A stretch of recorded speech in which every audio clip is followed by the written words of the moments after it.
ദൈവനാമം വാഴ്ത്തപ്പെടുമാറാകട്ടെ. ദൈവത്തിൻ്റെ കൃപയാൽ സഭാശാസ്ത്രം എന്ന വിഷയത്തിൻ്റെ 4ാമത്തെ സെക്ഷനിൽ പ്രവേശിപ്പാനായിട്ട് ദൈവം നമ്മെ സഹായിച്ചോർത്ത് ഞാൻ ദൈവത്തെ സ്തുതിക്കുന്നു, സ്തോത്രം ചെയ്യും. നിങ്ങൾ നൽകുന്ന പ്രോത്സാഹനത്തിനായിട്ട് നന്ദി പറയുന്നു. നമുക്ക് ഏവർക്കും കർത്താവായ യേശുക്രിസ്തുവിന്റെ നാമത്തിൽ സ്നേഹവും വന്ദനവും അറിയിക്കുകയാണ്. കഴിഞ്ഞ ദിവസങ്ങളൊക്കെയും സഭയുടെ ആരംഭം, സഭാജനത്തിൻ്റെ പേരുകൾ, അവരുടെ ഉത്തരവാദിത്തങ്ങൾ, അങ്ങനെ ചില കാര്യങ്ങൾ പഠിച്ചുകൊണ്ടിരിക്കുകയായിരുന്നു. നാം ഇന്ന് തുടങ്ങുന്നത് കർത്താവായ യേശുക്രിസ്തു സഭയോട് അനുഷ്ഠിക്കുവാൻ പറഞ്ഞതായ ചില കാര്യങ്ങളെ ഓർമ്മിപ്പിച്ചുകൊണ്ടാണ്. മറ്റു പല സമൂഹത്തിനും ആചാരാനുഷ്ഠാനങ്ങളുണ്ട്, അവരുടേതായ ആചാരാനുഷ്ഠാനങ്ങളുണ്ട്.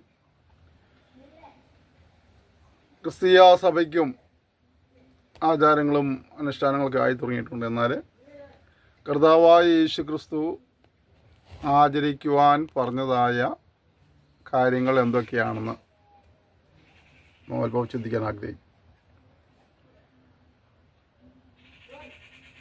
ഒന്നാമത് കർത്താവ് പറഞ്ഞത്, സ്വർഗത്തിലും ഭൂമിയിലും സകല അധികാരവും എനിക്ക് നൽകപ്പെട്ടിരിക്കുന്നു, ആകയാൽ നിങ്ങൾ പുറപ്പെട്ട് സുവിശേഷം അറിയിക്കണം, എന്നിട്ട് വിശ്വസിക്കുന്നവരെ സ്നാനപ്പെടുത്തണമെന്നുള്ളതാണ്. സ്നാനത്തിൻ്റെ വ്യവസ്ഥ വെച്ചു.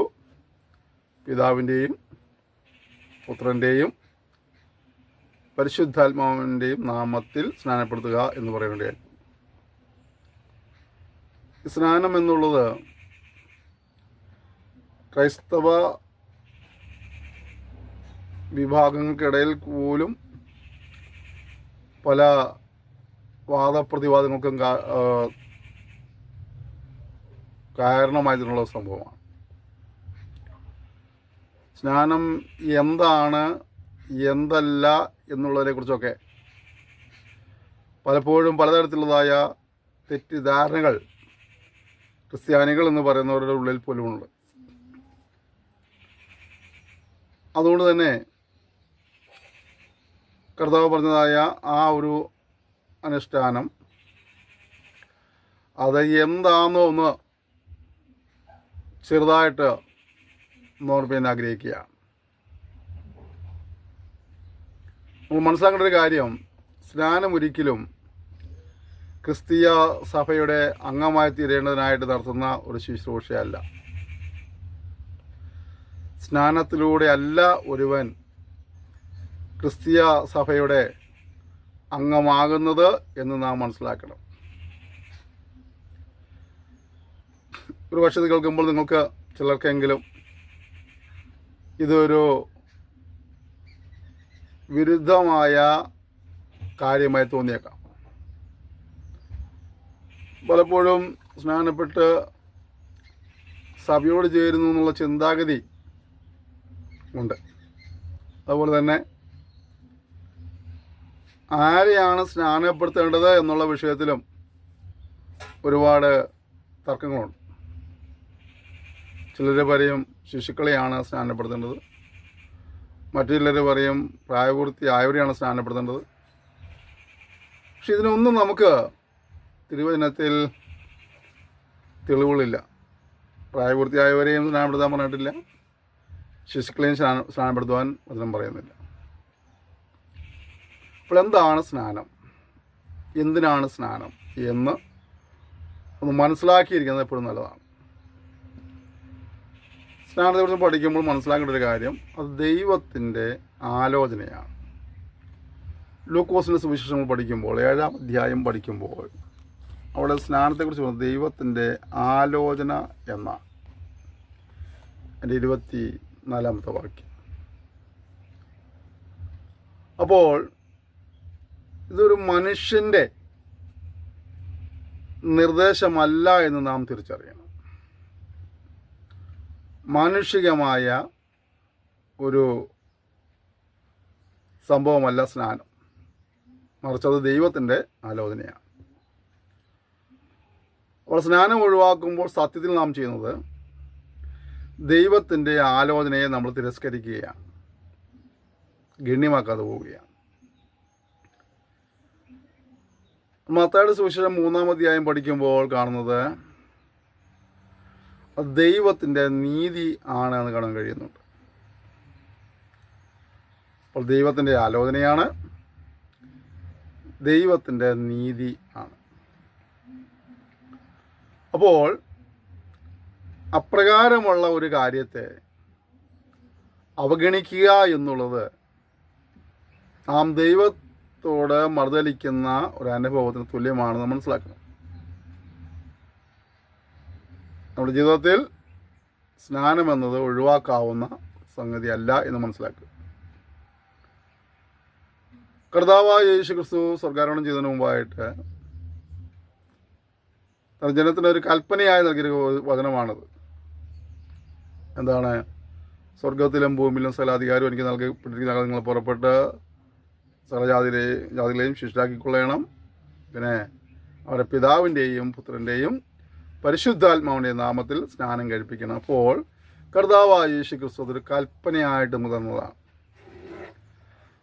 മാർക്കോസിന്റെ സുവിശേഷം 16-ാം അധ്യായം പഠിക്കുമ്പോൾ കാണുന്നുണ്ട്, നിങ്ങൾ ലോകമെങ്ങും പോയി സുവിശേഷം പറയണം, വിശ്വസിക്കുകയും സ്നാനമേൽക്കുകയും ചെയ്ത് രക്ഷിക്കപ്പെടും.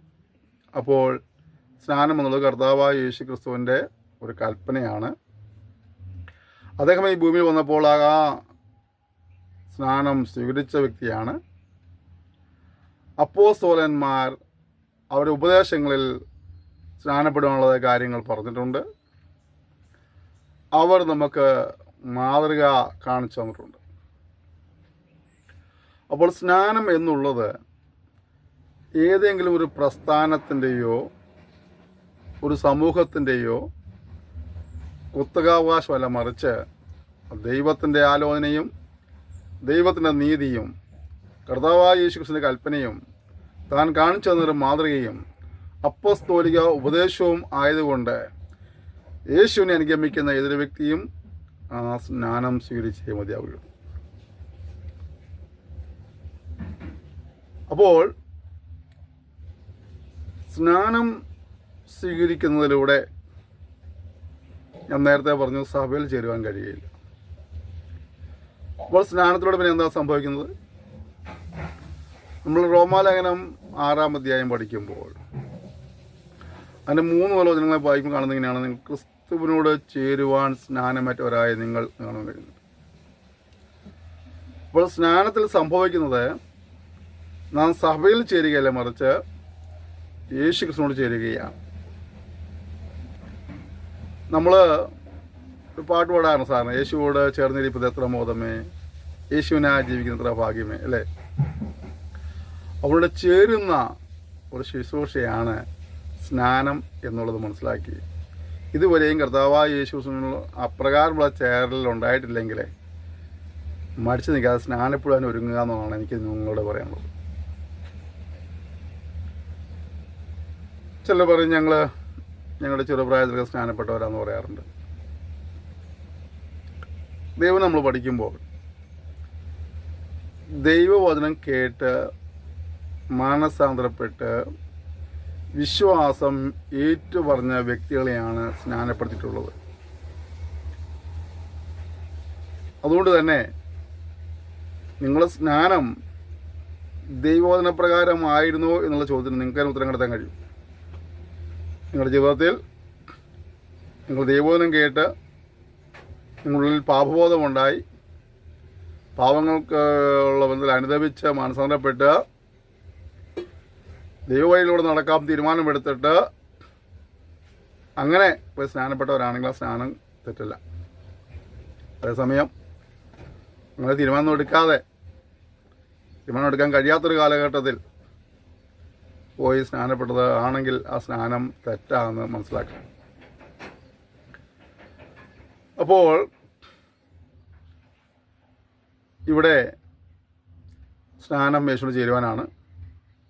അടുത്ത കാര്യം, യേശു ക്രിസ്തുവിൻ്റെ മരണത്തോടും അടക്കത്തോടും പുനരുദ്ധാനത്തോടും ഏകീഭവിക്കുന്ന ശുശ്രൂഷയാണ് സ്നാനമെന്ന് നമ്മൾ റോമാലേഖനം 6-ാം അധ്യായത്തിൻ്റെ 3 മുതൽ താഴെയുള്ള നിങ്ങൾ പഠിക്കുമ്പോൾ കാണാൻ കഴിയുന്നുണ്ട്.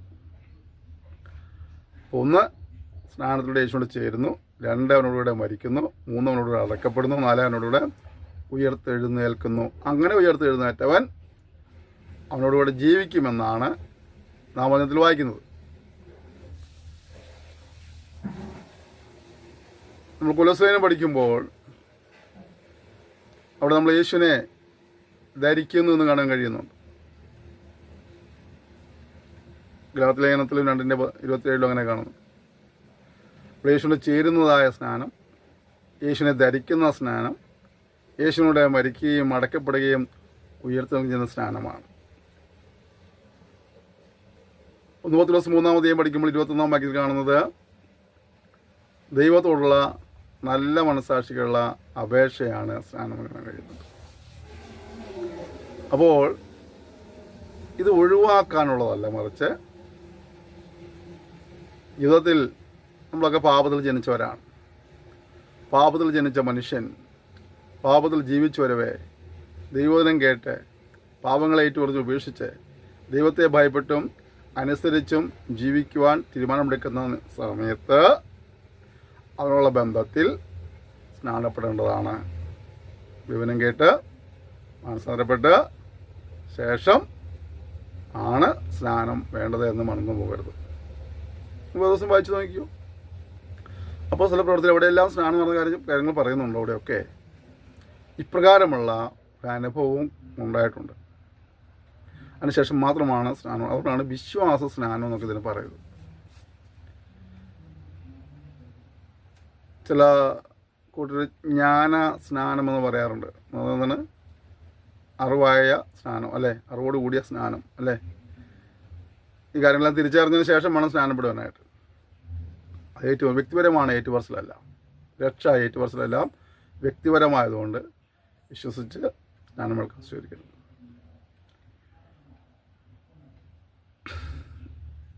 അപ്പോൾ അപ്രകാരം ഒരു സ്നാന അനുഭവത്തിലേക്ക് വന്നിട്ടില്ല എങ്കിൽ സ്നാനത്തെക്കുറിച്ച് വസ്തുനിഷ്ഠമായി ദൈവവചനം വായിച്ച് പഠിച്ച് മനസ്സിലാക്കി സ്നാനപ്പെടുവാൻ കർത്താവ് സഹായിക്കട്ടെ. സ്നാനപ്പെട്ടവർ ആ വ്യവസായം പ്രകാരം നിലനിൽക്കുന്നുണ്ടോ എന്ന് ശാന്തമായി ചിന്തിച്ച് വീഴ്ചകളും താഴ്ചകളൊക്കെ വന്നിട്ടുണ്ടെങ്കിൽ എല്ലാം കണ്ടുപിടിച്ച് ഏറ്റുപറഞ്ഞ് ഉപേക്ഷിച്ച് പിന്നെയും ദിവസസ്നാനത്തിലെ ക്രമീകരണത്തിൽ പോകാനായി കർത്താവ് സഹായിക്കുമാറാകട്ടെ. മറ്റൊരു ശുശ്രൂഷയാണ് തിരുവത്താഴം എന്നുള്ളത്.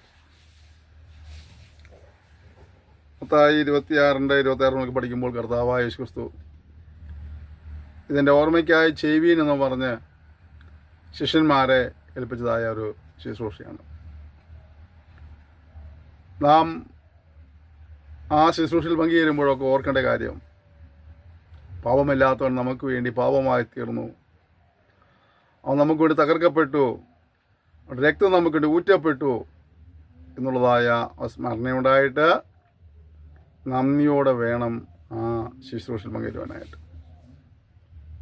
യഥാർത്ഥത്തിൽ അതൊരു താങ്ക്സ് ഗിവിങ് ശുശ്രൂഷയാണ്, ഒരു നന്ദി കരട്ടുന്ന ശുശ്രൂഷയാണ്. കർത്താവായ യേശുക്രിസ്തുവിനെ ക്രൂശീകരണത്തെ സ്മരിക്കുന്ന ഒരു ശുശ്രൂഷയാണ്. ഇന്നെന്തൊക്കെയോ അതിൻ്റെ പേരിലും ദുരാചാരങ്ങളൊക്കെ ആയിട്ടുണ്ട്. അത് നമ്മൾ കഴിക്കുന്നതായ ആ വീഞ്ഞ് ആണെങ്കിലും ആ അപ്പമാണെങ്കിലും ആരോട്ടും പ്രതിനിധാനം ചെയ്യുന്നത് കർത്താവായ യേശുക്രിസ്തുവിൻ്റെ രക്തത്തെയും ശരീരത്തെയുമാണ്. ഒരിക്കലും അതിന് വസ്തുമാറ്റം സംഭവിക്കുന്നില്ല. നമ്മളത് വായിൽ വയ്ക്കുമ്പോഴത്തേക്കും മാംസമാവുകയോ പാലിക്കുമ്പോൾ ഒഴിക്കുമ്പോഴത്തേക്കും രക്തമായി തീരുകയോ ചെയ്യുന്നില്ല. കാരണം കർത്താവായ യേശുക്രിസ്തുവിൻ്റെ യാഗം ഒരിക്കലായിട്ട് നടന്ന യാഗമാണ്. ഒരിക്കലായിട്ട് നടന്ന യാഗത്തെ നമ്മൾ സ്മരിക്കുന്ന ഒരു ശുശ്രൂഷയാണ്. ഇതല്ലാതെ നമ്മൾ കഴിക്കുമ്പോഴൊക്കെ ഇത് രക്തമായിട്ടും മാംസമായിട്ടും മാറിയല്ല. ആ രക്തത്തെയും മാംസത്തെയും സ്മരിച്ചുകൊണ്ട് നാം ഇത് അനുഭവിക്കുകയാണ്. അപ്പോൾ തന്നെ അതെങ്ങനെയാണ് പങ്കെടുക്കേണ്ടത് എന്നുള്ളതിനെക്കുറിച്ചൊക്കെ പൗലോസ് ശ്ലീഹ കൊരിന്ത്യർ ലേഖനത്തിൽ വളരെ ശക്തമായിട്ട് പറയുന്നുണ്ട്. കൊരിന്ത്യർക്ക് എഴുതിയ 1 ലേഖനം 11 അധ്യായത്തിൻ്റെ 23 വചനങ്ങൾ വായിക്കുമ്പോൾ, ഞാൻ കർത്താവിൽ നിന്ന് പ്രാപിക്കുകയും നിങ്ങൾക്ക് ഏൽപ്പിച്ചു തരികയും ചെയ്യുന്നത് എന്തെന്നാൽ, കർത്താവായ യേശുവിനെ കാണിച്ചു കൊടുത്ത രാത്രിയിൽ അവൻ അപ്പം എടുത്തു സ്തോത്രം ചൊല്ലി നുറുക്കി എന്നൊക്കെ പറഞ്ഞ് തുടങ്ങി താഴോട്ട് വായിക്കുമ്പോൾ അദ്ദേഹം പറഞ്ഞ മറ്റൊരു കാര്യമുണ്ട്. അയോഗ്യമായി ഈ അപ്പം തിന്നുകയോ പാനപാത്രം കുടിക്കുകയോ ചെയ്തതിനെല്ലാം കുറ്റക്കാരനാകും. തന്നെത്താൻ ശോധന ചെയ്തിട്ട് വേണം ഇത് ഭക്ഷിക്കുവാനും പാനം ചെയ്യുവാനും. അവനവൻ കഴിക്കുന്നതിന് വിവേചിക്കുന്നില്ല എങ്കിൽ എനിക്ക് താൻ ശിക്ഷാവധി തിന്നുകയും കുടിക്കുകയും ചെയ്യുന്നു. ഇത് മുഖാന്തരം ചിലർ രോഗികളായിത്തീരുന്നു, നിദ്ര കൊള്ളുന്നു എന്നുള്ളതായ കാര്യങ്ങൾ, വളരെ ഗൗരവമായ കാര്യങ്ങളോടെ പറയുന്നുണ്ട്. അപ്പോൾ തിരുവത്താഴം എന്നുള്ളത് ഒരു നന്ദികരട്ടൽ ശുശ്രൂഷ ആയിരിക്കുമ്പോൾ തന്നെ അതിൽ നിന്ന് ഭക്ഷിക്കുകയും പാനം ചെയ്യുകയും ചെയ്യുന്നവർ വളരെ സൂക്ഷിക്കേണ്ടതായ കാര്യം കൂടെ ഉണ്ട്.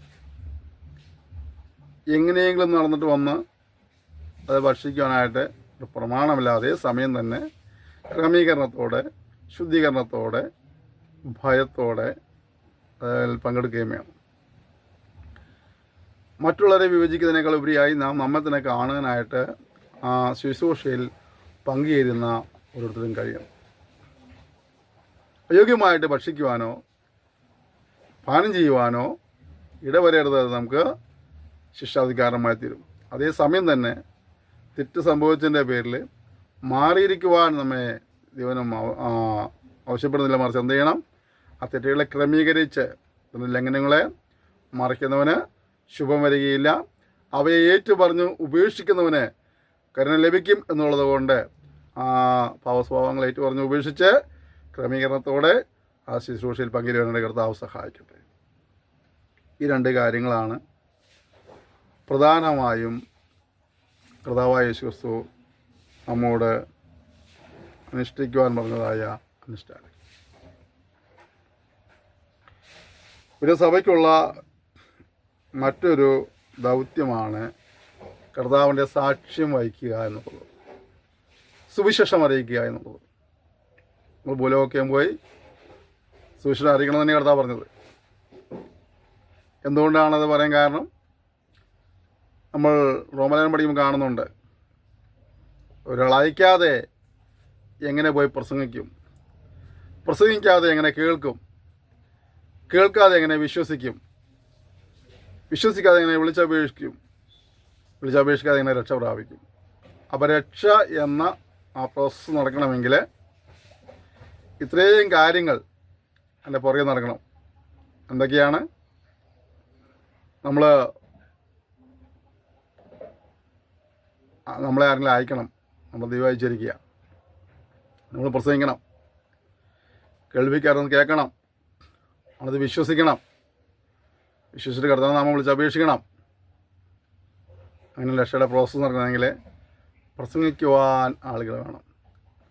ആയിരക്കണക്കിന് ആളുകൾ, ലക്ഷക്കണക്കിന് ആളുകൾ ഇനിയും സുവിശേഷം കേൾക്കാതെ ഇവിടെ അവശേഷിക്കുമ്പോൾ അവരോട് കർത്താവായ യേശു ക്രിസ്തു പറയുവാനുള്ള ഉത്തരവാദിത്വം രക്ഷിക്കപ്പെട്ടെന്ന് പറയുന്ന, സ്നാനപ്പെട്ടെന്ന് പറയുന്ന, അഭിഷേകം പ്രാപിച്ചെന്ന് പറയുന്ന, ദൈവമക്കളെന്ന് പറയുന്ന, ദൈവസഭ എന്ന് പറയുന്ന എല്ലാവരും ഉത്തരവാദിത്തമാണ്. അവിടെ കൂടുതൽ കറുത്തപാനും വെള്ളഷർട്ട് ഇട്ട് നടക്കുന്ന ആളുകൾക്ക് മാത്രമുള്ള ഒരു പരിപാടിയല്ല അത്. രക്ഷിക്കപ്പെട്ട ഓരോരുത്തരുടെ ഉത്തരവാദിത്തമാണത്.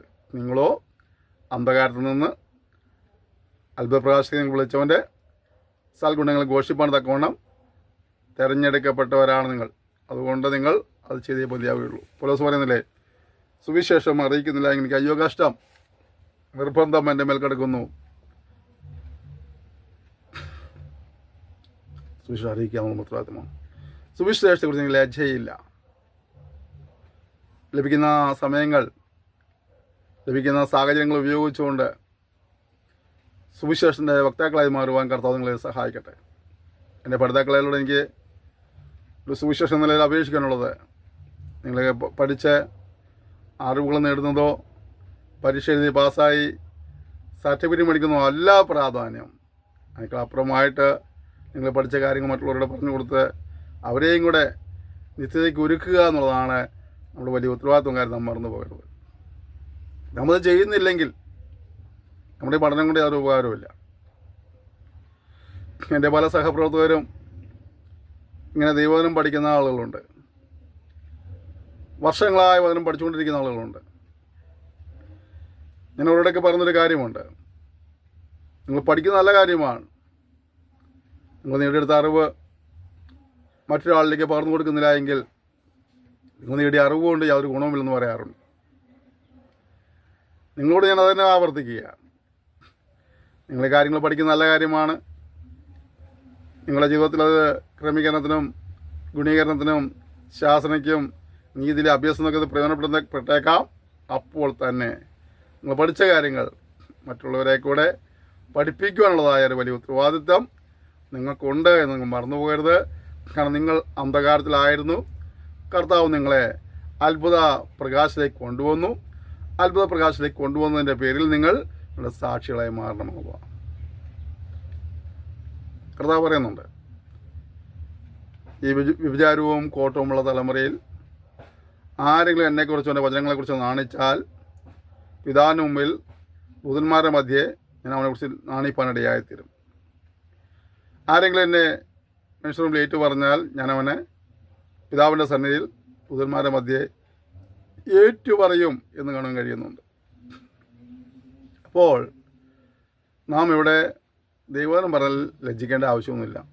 ഇപ്പോൾ നമുക്കറിയാം സോഷ്യൽ മീഡിയയൊക്കെ എത്രമാത്രം ആക്റ്റീവായ ഒരു കാലഘട്ടത്തിൽ നിങ്ങൾ ഇരിക്കുന്ന സ്ഥാനത്ത് ഇരുന്നുകൊണ്ട് തന്നെ മറ്റുള്ളവർ ദൈവനെ അറിയിക്കാനുള്ള ഒരുപാട് കാര്യങ്ങൾ ഇപ്പോൾ സോഷ്യൽ മീഡിയയിലുണ്ട്. എല്ലാവർക്കും പഠിക്കാനും പ്രസംഗിക്കാനും നേരം കിട്ടിയില്ലെങ്കിൽ തന്നെ ആ കയ്യിൽ കിട്ടിയ സന്ദേശം ആ ഷെയർ ബട്ടണിൽ നിന്ന് ഞെക്കുമ്പോൾ അത് മറ്റു പലരിലേക്ക് എത്തുകയല്ലേ.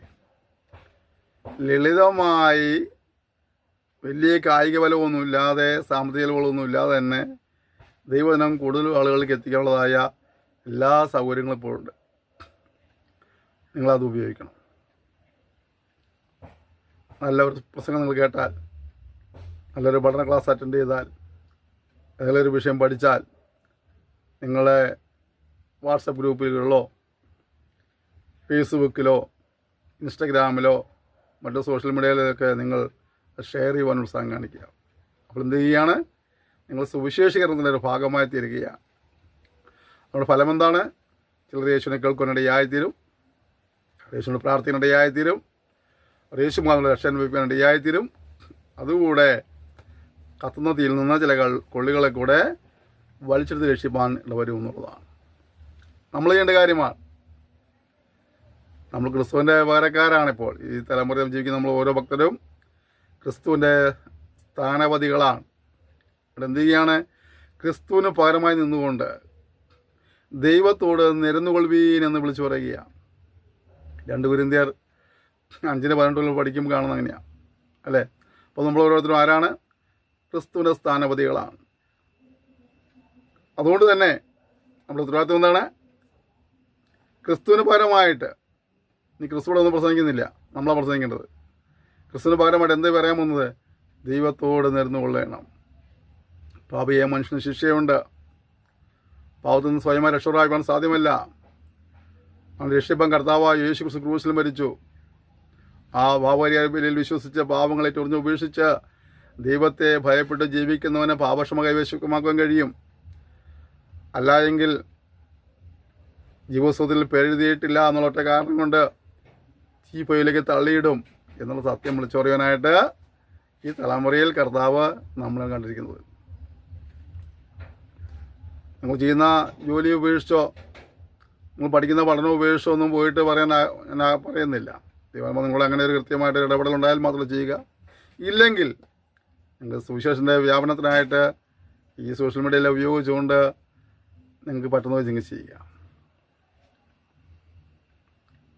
നിശ്ചയമായിട്ടും കഴിഞ്ഞ കാല വിശുദ്ധന്മാർ, ഭക്തന്മാർ അവരുടെ സമയവും സമ്പത്തും താളന്തുകളൊക്കെ സുവിശേഷീകരണത്തിന് വേണ്ടി മാറ്റിവെച്ചുകൊണ്ടാണ് നമുക്കൊക്കെ സുവിശേഷം കേൾക്കേണ്ടതായിത്തീർന്നത്. ദൈവത്തെ അറിയുവാനും ശിക്ഷാവിധി ഒഴിവാനൊക്കെ കാരണമായി തീർന്നത് ആ കാലങ്ങളിൽ സുവിശേഷം അറിയിച്ചതായ ആ ദേവദാസിദാസന്മാരുടെ ത്യാഗപൂർണമായ ആ പ്രവർത്തനത്തിൻ്റെ ഫലമായിട്ടാണ്. അങ്ങനെയെങ്കിൽ വരും തലമുറയോട് ഈ സത്യം വിളിച്ചു പറയാനുള്ളത് നമ്മളത് പറയുന്നില്ലെങ്കിൽ പിന്നെ ആരാ പറയുക? അവരെങ്ങനെ യേശുവിനെ അറിയും? ആ ചോദ്യം പരിശുദ്ധ ചോദ്യം ഓർക്കണം. ആരും പ്രസംഗിക്കാതെ എങ്ങനെ കേൾക്കും? കേൾക്കാതെ എങ്ങനെ വിശ്വസിക്കും? വിശ്വസിക്കാതെ എങ്ങനെ വിളിച്ചപേക്ഷിക്കും? വിളിച്ചപേക്ഷിക്കാതെ എങ്ങനെ രക്ഷ പ്രാപിക്കും? അപ്പോൾ പറയുവാൻ ചിലർ വേണം. ആരാ പറയേണ്ടത്?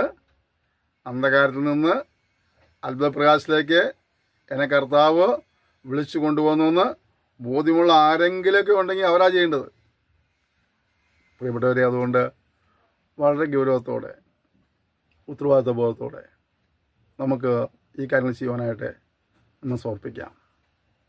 അവഗണിച്ച് പോകരുത്. സ്നാനവും പ്രധാന കൽപ്പനയാണ്. അതിനെ അവഗണിച്ച് പോകരുത്. ഞാൻ സ്നാനത്തിൻ്റെ ക്ലാസ് ഇതിന് മുമ്പ് എടുത്തിട്ടുള്ളതുകൊണ്ട് ഞാൻ സ്നാനത്തെക്കുറിച്ച് ഇപ്പോൾ ഒരുപാട് കാര്യങ്ങൾ പറയുന്നില്ല. എങ്കിലും ഓർക്കുക, അത് ദൈവത്തിൻ്റെ കൽപ്പനയാണ്, ദൈവത്തിൻ്റെ നീതിയാണ്, ദൈവത്തിൻ്റെ ആലോചനയാണ്, യേശു കാണിച്ചത് മാതൃകയാണ്. അതോടൊപ്പം തന്നെ അപ്പോസ്തലന്മാർ കാണിച്ചത് മാതൃകയാണ്, അപ്പോസ്തലിക ഉപദേശമാണ്. അത് വചനം കേട്ട് വിശ്വസിച്ചവരാണ്, മാനസാന്തരപ്പെട്ടവരാണ് സ്നാനപ്പെടേണ്ടത്. അത്രയും കാര്യങ്ങൾ കുറഞ്ഞ വർഷം മനസ്സിലാക്കിയിരിക്കുക. പിന്നെ തിരുവത്താഴം അറിയാം, ഒരു നന്ദി കരുതുന്ന ശുശ്രൂഷയാണ്. അതിൽ പങ്കുചേരുന്നവരുടെ വ്യവസ്ഥയോട് പങ്കുചേരണം. രക്ഷിക്കപ്പെട്ട സ്നാനപ്പെട്ട ദൈവമക്കൾ അന്ന് ഒഴിഞ്ഞിരിക്കാൻ പാടില്ല. വീഴ്ചകളോ താഴ്ചകളോ പരാജയങ്ങളോ സംഭവിച്ചിട്ടുണ്ടെങ്കിൽ അത് മീറ്റ് പറഞ്ഞ് ക്രമീകരണം പ്രാപിച്ച് പങ്കെടുക്കാനിടയായിത്തീരണം. മൂന്നാമത് പഠിച്ച കാര്യം എന്താണ്? സുവിശേഷത്തിൻ്റെ സാക്ഷികളായി മാറണമെന്നുള്ളതാണ്. ഈ 3 കാര്യങ്ങളിൽ ഏതെങ്കിലുമൊക്കെ നമ്മൾ വീഴ്ച വരുത്തിയിട്ടുണ്ടെങ്കിൽ ഇപ്പോൾ നമ്മെ ഒന്നും കൂടെ സമർപ്പിക്കാനുള്ള സമയമാണ്. പണ്ട് നമ്മൾ പല പ്രാവശ്യം കേട്ട കാര്യങ്ങളായിരിക്കാം, ചിലപ്പോൾ ആദ്യമായിട്ട് കേട്ടതായിരിക്കാം. എന്തുമാകട്ടെ, ഇനി കേട്ടില്ലെന്ന് പറയാൻ കഴിയില്ലല്ലോ. അതുകൊണ്ട് നമുക്ക് നമ്മെ സമർപ്പിച്ച് ദൈവത്തോട് ഒരുമിച്ച് പ്രാർത്ഥിക്കാം. ഇനി ഇതുവരെയും സ്നാനത്തെക്കുറിച്ച് പഠിച്ചിട്ടുണ്ട്. സാഹചര്യങ്ങൾ സ്നാനപ്പെടുവാൻ അനുകൂലമല്ലായിരുന്നു, അതുകൊണ്ട് സ്നാനപ്പെട്ടിട്ടില്ല. നിങ്ങൾ സ്നാനത്തെ ഗൗരവമായി കണ്ടില്ല. എന്നാൽ ഇപ്പോൾ അത് ദൈവത്തിൻ്റെ കൽപ്പനയായതുകൊണ്ട് ദൈവത്തിൻ്റെ ആലോചനയാണ്, ഞാൻ അനുസരിപ്പാൻ എന്നെ സമർപ്പിക്കുന്നു. ഒരവസരം കിട്ടിയാൽ ഞാൻ സ്നാനപ്പെടും എന്ന തീരുമാനത്തോടെ ദിവസത്തിൽ പ്രാർത്ഥിക്കുന്നത് സഹായിക്കട്ടെ. തിരുവത്താഴിന് ഒരുപാട് നാളുകളെ മാറിയിരിക്കുന്ന വ്യക്തിയാണെന്നാൽ ആ മാറിയിരിക്കാൻ പാടില്ല ഞാൻ മനസ്സിലാക്കുന്നു. അതുകൊണ്ട് ഞാൻ ഇനിയുള്ള നാളുകളിൽ ജീവിതത്തിലെ വീഴ്ചകളെ ക്രമീകരണം വരുത്തി ഞാൻ ആ ശുശ്രൂഷയിൽ പങ്കുചേരുമെന്ന് പറയുവാൻ തീരുമാനമെടുക്കുന്നവരെ അങ്ങനെ തീരുമാനമെടുത്ത് പ്രാർത്ഥിച്ചാട്ടെ. രക്ഷിക്കപ്പെട്ടു സ്നാനപ്പെട്ടെങ്കിൽ തന്നെയും ഇതുവരെയും കർത്താവിൻ്റെ സാക്ഷ്യം വഹിക്കുവാൻ കഴിയാതെ, സുവിശേഷത്തിൻ്റെ ഒരു വക്താവായി മാറുവാൻ കഴിയാതെ, സുവിശേഷം അറിയിക്കാതൊക്കെ മാറുന്ന വ്യക്തിയാണെങ്കിൽ ഇനിയുള്ള നാളുകളിൽ എനിക്ക് ലഭിക്കുന്ന സമയങ്ങൾ കർത്താവിൻ്റെ നാമത്തെ മറ്റുള്ളവർ വിളിച്ചു പറയാനായിട്ട് ഞാൻ എൻ്റെ സമയം കണ്ടെത്തും, അവൻ്റെ സാക്ഷ്യം വഹിക്കും എന്ന് സമർപ്പിച്ച് പ്രാർത്ഥിക്കാൻ ദൈവിക ഇടപെടൽ അനുഭവിക്കുന്നവരെ അപ്രകാരം പ്രാർത്ഥിച്ചാട്ടെ. നമുക്ക് ഒരുമിച്ച് പ്രാർത്ഥിക്കാം. ഇത് നിൻ്റെ ജീവിതത്തിൻ്റെ ഒരു പുതിയ തുടക്കത്തിൻ്റെ ദിനമായി മാറട്ടെ. പുതിയ സമർപ്പണത്തിൻ്റെയും പുതിയ തീരുമാനത്തിൻ്റെയും ഒരു ദിവസമായി ഈ സന്ദേശം കേൾക്കുമ്പോൾ ജീവിതം സംഭവിക്കണമെന്നായിട്ട് നമ്മൾ സമർപ്പിച്ച് ദൈവത്തോട് ഒരുമിച്ച് പ്രാർത്ഥിക്കുക. സ്വർഗീയ പിതാവേ, സെക്ഷനായി സ്തോത്രം ചെയ്യുന്നു. അത് കേൾപ്പിച്ചതായ നല്ല വചനത്തിനായി സ്തോത്രം ചെയ്യുന്നു. ഇപ്പോഴത്തെ ക്ലാസ്സിനെ പരമേൽപ്പിക്കുകയാണ്. നിരപ്പേര് വരെ അനുഗ്രഹിക്കണമേ കർത്താവേ. സ്നാനം അങ്ങയുടെ കൽപ്പനയാകിയാൽ ഇതുവരെ അതനുസരിക്കാത്ത ആരെങ്കിലും അത് കേൾക്കുന്നുണ്ടെങ്കിൽ അവർ കൊടുക്കുന്ന പ്രേരണയ്ക്കായി സ്തോത്രം ചെയ്യുന്നു. അവരെത്രയും പെട്ടെന്ന് ആ കൽപ്പന അനുസരിപ്പാൻ നീ അവരെ സഹായിക്കുമ്പോഴാണ് ആവശ്യമായ എല്ലാ സാഹചര്യങ്ങളും നീ അനുകൂലമാക്കി കൊടുക്കുമ്പോഴാണെന്ന് പ്രാർത്ഥിക്കുന്നു. കർത്താവേ, രക്ഷിക്കപ്പെട്ടു സ്നാനപ്പെടുന്ന കുറച്ച് കാലം കഴിഞ്ഞു. തിരുവത്താഴത്തിലൊക്കെ മാറി നിൽക്കുന്ന കൂട്ടായ്മയിൽ നിന്ന് മാറി നിൽക്കുന്ന ആളുകളുണ്ടെങ്കിൽ ഒരു പുതിയ സമർപ്പണത്തോടെ കൃപയിലേക്ക് മടങ്ങി വരുവാൻ ഞാൻ അവരെ സഹായിക്കുമാറാണെന്ന് പ്രാർത്ഥിക്കുന്നു. രക്ഷിക്കപ്പെട്ടിരുന്ന സ്നാനപ്പെട്ടവരാണെങ്കിൽ തന്നെയും ഇതുവരെ ഞങ്ങളുടെ സാക്ഷ്യം വഹിപ്പാൻ കഴിയാതെ കർത്താവെ അവരവരുടെ തലങ്ങളിൽ ഒതുങ്ങിക്കൂടിയിരിക്കുന്നവരായിരുന്നെങ്കിലേ ഞങ്ങൾ അന്ധകാരത്തിൽ നിന്ന് വിളിച്ചൊന്നും വെറുതെ വെച്ച് മനസ്സിലാക്കിക്കൊണ്ട് അത്ഭുതപ്രകാശത്തിൽ കൊണ്ടുവന്ന കർത്താവിൻ്റെ സാക്ഷികളായി തീരുവാൻ അവരെ സഹായിക്കുമാറാണെന്ന് പ്രാർത്ഥിക്കുന്നു. എല്ലാ നിലകളിലും ജനത്തെ നീ അനുഗ്രഹിക്കണമേ. ഈ പാഠ്യപദ്ധതിയിൽ പങ്കെടുക്കുന്നവരെയും പഠിപ്പിക്കുന്നവരെയും ഇവിടുത്തെ പ്രാർത്ഥിക്കുന്നവരെയും സന്ദേശങ്ങൾ പങ്കുവയ്ക്കുന്നവരെയും ഇതിനെല്ലാ മുഖാന്തരങ്ങളെയും ദൈവം അനുഗ്രഹിക്കുമാറാകണമെന്ന് പ്രാർത്ഥിക്കുന്നു. ഞങ്ങളുടെ നാമത്തെ പിന്നെ മഹത്വപ്പെടുത്തിയാട്ടെ. യേശുവിൻ നാമത്തിൽ തന്നെ ആമേൻ. ക്ഷമയോടെ സന്ദേശത്തിന് നന്ദി പറയുന്നു. ദൈവം നിങ്ങളെല്ലാവരും ധാരാളം അനുഗ്രഹിക്കുമാറാകട്ടെ. നിങ്ങളെ പ്രാർത്ഥനാ വിഷയങ്ങൾ സ്ക്രീനിൽ കാണുന്ന നമ്പറിൽ വിളിച്ചറിയിച്ചാൽ ഞങ്ങൾ നിശ്ചയമായും പ്രാർത്ഥിക്കുന്നതായിരിക്കും. ഏതെങ്കിലും കാരണവശാൽ നിങ്ങൾ വിളിക്കുമ്പോൾ അത് കിട്ടുന്നില്ലെങ്കിൽ അതൊരു വാട്സപ്പ് നമ്പറും കൂടിയാണ്. ആ വാട്സപ്പ് നമ്പറിൽ വോയിസ് മെസ്സേജായിട്ടോ ടെക്സ്റ്റ് മെസ്സേജായിട്ടോ ഒക്കെ മെസ്സേജ് ഇട്ടാൽ ഞങ്ങൾ പ്രാർത്ഥിക്കുകയും നിങ്ങളെ വിളിക്കുവാനായിട്ട് നിങ്ങൾ ആവശ്യപ്പെട്ടാൽ ഞങ്ങൾ വിളിക്കുകയും ചെയ്യുന്നതായിരിക്കും. നിങ്ങളുടെ സഹകരണം പ്രതീക്ഷിക്കുന്നു. നൽകി വരുന്ന എല്ലാ സഹകരണത്തിന് നന്ദി പറയുന്നു. തുടർന്നും ശുശ്രൂഷയോട് പ്രാർത്ഥിക്കുക, സന്ദേശങ്ങൾ പങ്കുവയ്ക്കുക. എല്ലാ പ്രോത്സാഹനവും നന്ദി പറയുന്നു. Thank you. May God bless you.